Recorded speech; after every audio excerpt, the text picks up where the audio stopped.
Good morning বন্ধুরা, আশা করি তোমরা সবাই ভালোই আছো। আর এই দেখো বাইরে প্রচণ্ড হাওয়া ঝড় হয়েছিল রাত্রেবেলা, তার জন্য দেখো আজকে শিবরাত্রির দিন আর এত হাওয়া, কি বলবো বাড়িঘরের অবস্থা দেখো। যাই হোক, ঘুম থেকে উঠেই আমি মোবাইলটা ধরেছি। আর কালকে রাত্রে প্রচণ্ড হাওয়া ঝড় ছিল, তার জন্য সারা বাড়িতে বাঁশপাতায় ভরে গেছে।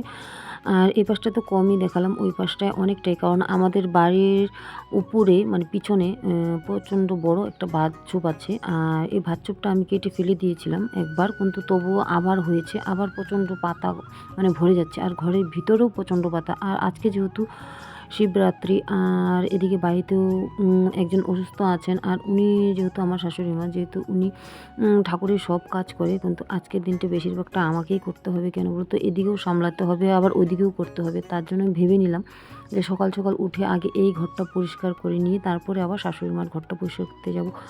কেন বলতে, এতটা ঠান্ডা লেগেছে ওনার, আর কি বলবো। আর ওনার যেহেতু ঠাকুরের সম্পূর্ণ কাজ করা স্বভাব, কারণ উনি অন্যের মানে ঠাকুরের কাজ করলে পছন্দ করে না। যাই হোক, আমিও আমারটাও এতটা পছন্দ করে না, কিন্তু কিছু করার নেই, আমাকে দুটাই সামলাতে হবে। আজকে মানে বেশ কয়েকদিন ধরে হচ্ছে, তার জন্য ঠিকমতো ভিডিওগুলো এডিটও করতে পারছি না। আর কাজের চাপটা যেহেতু অনেকটাই বেশি, তার জন্য আমার মানে প্রচণ্ড অসুবিধা হয়ে যায়। তাই এই ঘরটা আগে পরিষ্কার করে নিয়ে তারপরে শাশুড়ি মার ঘরটর মুছে একদম কাপড় চোপড় ধুয়ে তারপরে কিন্তু আমি চানটাও করে নিব। আর যেহেতু আজকে ঘুম থেকে উঠেই যেহেতু আমি রান্না বসিয়ে দিই, আর এখন আমার রান্নাটা একটু দেরি হয়ে যাবে, কারণ আমি আগে ঠাকুরের কাজটা করে আসব, যেহেতু শিবরাত্রি সব কিছু করতে হবে। যাই হোক, ঘরের সমস্ত কাজ করতে করতে এখন মানে উঠেছিলাম প্রায় 6:45টার দিকে, এখন 9:15 বেজে গেছে। আর এখন যাবো ঠাকুর ঘরে, কারণ শাশুড়িমার শরীরটা যেহেতু শিবরাত্রি সবাই কেমন কাটাচ্ছে আমাকে জানি। আর এখন যাই ঠাকুর ঘরে দেখি কী কী করা যায়, পূজার সমস্ত কাজ শাশুড়ি উঠিয়ে ফেলেছে। আর বাচ্চারা উঠে গেছে। যাই হোক, আমি এখন মানে সমস্ত মানে কাজ করে চান করে ঠাকুর ঘরে ঢুকে পড়লাম। আর ঠাকুর তো জানোই, আর আমাদের ঠাকুর যেহেতু গোপাল ঠাকুর আছে, অনেকগুলো ঠাকুর আমাদের ঘরে, তার জন্য আমি মানে ভালো করে মানে পূজাটা মানে শান্তি করে দিতে পারি না, যেহেতু দুটানায় আছি আমি, ঘরের কাজও করতে হবে আবার এদিকেও। আর বাচ্চা কাচ্চা যাদের আছে ছোটো ছোটো মিনিমাম টিউশনি, তারপরে আবার স্কুল যায়, ওদের আমার গোছাগুছির একটা ব্যাপার আছে। যাই হোক, ঝটপট করে দিতে হবে। আর যেহেতু বর্তমানে স্কুলটা ওদের বন্ধ যাচ্ছে, তার জন্য মানে আমি একটু সময় পেয়েছি। আর যেহেতু আজ মেয়েও জল ঢালবে, তার জন্য সব কিছু মানে রেডি করে দিতে হবে। আর আমি আগে সব কিছু করে ঠাকুর করে সব কিছু করে আগে পূজাটা দিয়ে নিব, নাহলে এতগুলো ঠাকুরকে পূজা দিতে অনেকটাই সময় লাগে, মিনিমাম 1 ঘন্টা লেগে যায়। কিন্তু আমি যেহেতু একটু তাড়াহুড়া করে করছি, তাই একটু সময় লাগবে। যাই হোক, আমার পূজাতে একটু ভুল ত্রুটি হলেও ভগবানকে বলি যে আমাকে ক্ষমা করে দেবে, যেহেতু আমি এতটা সামলাতে মানে পারি না। যাই হোক, আর আগের দিনই বেলপাতা সব রেডি করে রেখেছিলাম।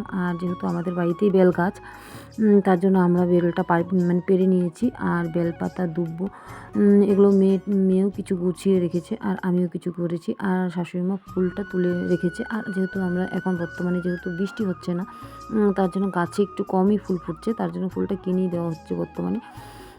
আর যেহেতু এতগুলো ঠাকুর সবাইকে সুন্দর করে ফুল দিয়ে সাজাতে হয়, আর যেহেতু বর্তমানে ফুল কম, তার জন্য শাশুড়ি মা বললো যে কিনা ফুল দিয়েই পূজাটা দিতে। যাই হোক, আর উনি মোটামুটি যতটুকুন পারে রেডি করেছিলেন, আটটা আমি আর মেয়ে রেডি করে ফেলেছি। আর প্রচণ্ডই তাড়াহুড়া আজকের দিনটা, কারণ আমি পূজা দিব, তারপরে মেয়েকে দিবে, মেয়ে দিবে, তারপরে আবার মেয়ের বান্ধবী দিবে। হ্যাঁ, আজকের দিনটা মানে চেয়েছিলাম একটু মন্দিরে যাব, যেহেতু আমাদের এইখানে বিশাল বড় এক মন্দির আছে, যেখানে বলে মহাকাল বাড়ি। হ্যাঁ, এই জায়গাতে মানে যেতে চেয়েছিলাম আমি, কিন্তু ইচ্ছেটা আজকে আর পূরণ হলো না, কারণ বাড়িতে অসুবিধা, তার জন্য যেতে পারবো না। আর ওখানে গেলে অনেকটাই সময় লাগবে, সারাদিন মানে লেগে যাবে প্রায়। আর আজকের দিনটা আমার মানে জ্যাঠামশাই মারা গিয়েছিলেন, আজ ওই দিনটা মানে আজকের দিনে শ্রাদ্ধ, কিন্তু আমি যেতে পারবো না, বাড়িতে এত অসুবিধা রেখে যেতে পারলাম না।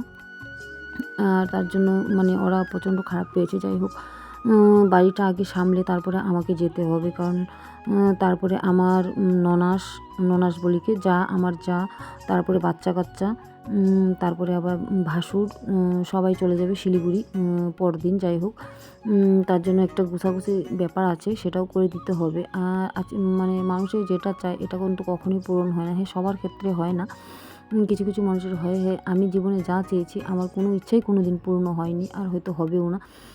যাই হোক, ভগবানকে সে এটাই বলি যে ভগবান একটু মুখটা তুলে তাকাও। আর চেষ্টা তো করছি সব কিছু করার, কিন্তু কিছুটাই কিছু হচ্ছে না। আর এদিকে কিন্তু আমি পূজাটা দিয়ে দিয়েছি আর সম্পূর্ণ রেডি করে নিয়েছি। আর এই যে দেখতে পাচ্ছ ভোলেনাথ আমার ঘরেও বসিয়েছি। আর এই ভোলেনাথটা আমাদের বাড়িতে প্রায় 8 বছর আগে আনা হয়েছিল, 8-9 বছর। কিন্তু সেই সময় আমরা বসাতে পারিনি, যেহেতু আমার বরের অসুস্থ হয়ে গেল, অ্যাক্সিডেন্ট হয়ে গিয়েছিলো।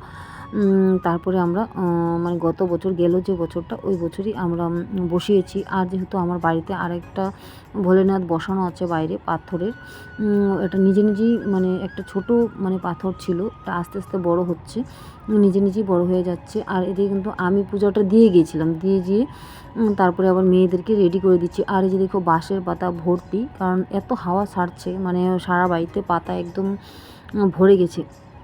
আর এদিকে মেয়েকে দেখিয়ে দেখিয়ে দিচ্ছি, যেহেতু ওরা বাচ্চা, ওরা এতটা বুঝে না, পারবে না। আর মেয়ে যেহেতু উপাস ছিল, সারাদিনই উপাস ছিল ও ওই দিনকে। আর না দেখিয়ে দিলে ওরা বুঝতেও পারবে না, তার জন্য ওদেরকে আমার দেখিয়ে দেখিয়ে দিতে হচ্ছে। হ্যাঁ, আমি সম্পূর্ণ আয়োজন যতটুকুন পারি করেছি। আর আগের দিনই দুধটা রেখে দিয়েছিলাম, দুধটা এনেছিল সন্ধ্যাবেলায়। আর এদিকে ঘি মধু দিয়ে একদম লেপে দিচ্ছি। তারপরে কিন্তু জল প্রথমে দিয়ে দিল, তারপরে ঘি মধু দিয়ে দিচ্ছি, যেহেতু অতটা দিলে মানে প্রচণ্ড ছেঁড়া বেড়া হয়ে যাবে। তারপরে আবার ভাং পাতা। আর যেহেতু আমাদের এখানে সব রকম জিনিস সব জায়গায় পাওয়া যায় না, আমরা যতটুকুন পেয়েছি সেতটুকুনি দিয়েছি। হ্যাঁ, ভগবানকে ডাকছি বাড়ি থেকেই। যাই হোক, মনের ইচ্ছাটা ছিল মহাকাল বাড়িতে যাওয়ার, কিন্তু এই ইচ্ছাটা পূরণ হলো না। আর এদিকে এই দেখো দুধটাও কিন্তু ঢেলে দিচ্ছি, দুধটা খুবই ভালো ছিল। দুধটা ঢেলে মানে মানে মানে ঠাকুরকে চানটা করিয়ে দিচ্ছে মেয়ে। আর আমি প্রথমে দিয়ে গেলাম, আর সব কিছু রেডি করে রেখে দিয়েছিলাম। আর এই যে বেল, এই বেলটা কিন্তু আমাদের গাছেরই বেল, এটা আমি কালকে গাছ থেকে পেয়েছিলাম। আর এদিকে সিঁদুর, হ্যাঁ, ভোলেনাথে কে কে সিঁদুর দেয় আর কে কে দেয় না আমাকে জানিও। আমরা যেহেতু দিই, আর না দেওয়া গেলেও আমাকে জানিও। আর এদিকে কিন্তু মেয়ের মোটামুটি দেওয়া হয়ে যাচ্ছে। আর ফল আমি আগেই সব কেটে কুটে রেডি করে রেখেছি। আর মেয়ে কিছু ফুল কুড়িয়ে এনেছে, আর ওগুলো আমরা কিনা ফুলই দিয়ে দিয়েছি। আর একটু আগে যেহেতু অনেকটাই পরিষ্কার করেছিলাম, আবার সেই বাঁশ পাতায় ভরে গেল। আর এই দেখো ঠাকুরকে পূজা টুজা মোটামুটি মেয়ের হয়ে যাচ্ছে। আর তারপরে কিন্তু ওর বান্ধবীও দিবে, ও যেতে চেয়েছিল আমাদের সাথেই, কিন্তু আমরা আজকে এতগুলো প্রবলেম একসাথে, তার জন্য যেতে পারলাম না। যাই হোক, মনটা মানে মন্দিরে গেলে মনটা একটু আলাদা রকমের শান্তি লাগে। হ্যাঁ, ভগবানকে ডাকছি বাড়ি থেকে। যাই হোক, কিছু করার নেই, এখন যেহেতু যেতে পারবো না, এখন বাড়িতেই দিয়ে দেবো সবাই মিলে। তারপরে আমার দেওয়া হলে তারপরে আবার আমি এদিকে রান্নাও বসিয়ে দিয়ে এসেছি, কারণ পূজা দেওয়ার পরে সবাই মানে মানে খাওয়া দাওয়া করবে, যেহেতু অনেকটাই লেট হয়ে গেছে। আর এদিকে ওর বান্ধবীও কিন্তু দিয়ে দিচ্ছে, ওকেও কিন্তু আমি দেখিয়ে দেখিয়ে দিচ্ছি কীভাবে করতে হবে। আর এই যে ফুলগুলো নামিয়ে নিল, নামিয়ে নেওয়ার পরে ও কিন্তু ঘি মধু যা যা দেওয়ার দরকার সব দিয়ে দিচ্ছে। আর আমি কিন্তু দূর থেকে দেখিয়ে দিচ্ছি সব কিছু, কারণ আমি যখন জলটা ঢালছিলাম ওই টাইমটাতে আর ভিডিও করা হয়নি। যাই হোক, এতটা তাড়াহুড়া ছিল। আর এদিকে সমস্ত কাজ করে আমি কিন্তু দৌড়িয়ে যাচ্ছি, আবার কাজও করছি, আর ওদেরকে দেখিয়েও দিচ্ছি, কারণ এতটা তাড়াহুড়া আর কি বলবো।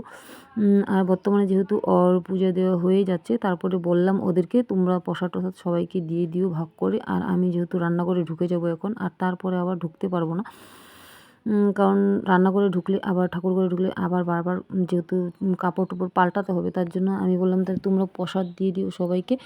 আর আমি এদিকে সব কিছু গুছিয়ে রেখে তারপরে কিন্তু চলে যাব আবার রান্নাঘরে। আমি বললাম যে এগুলো সব রেখে দেও, পরে আমি সব পরিষ্কার করব। যাই হোক, প্রত্যেকটা মানুষের প্রত্যেকটা নিয়ম, সবার নিয়ম একরকম হয় না, তোমরা অনেকেই জানো।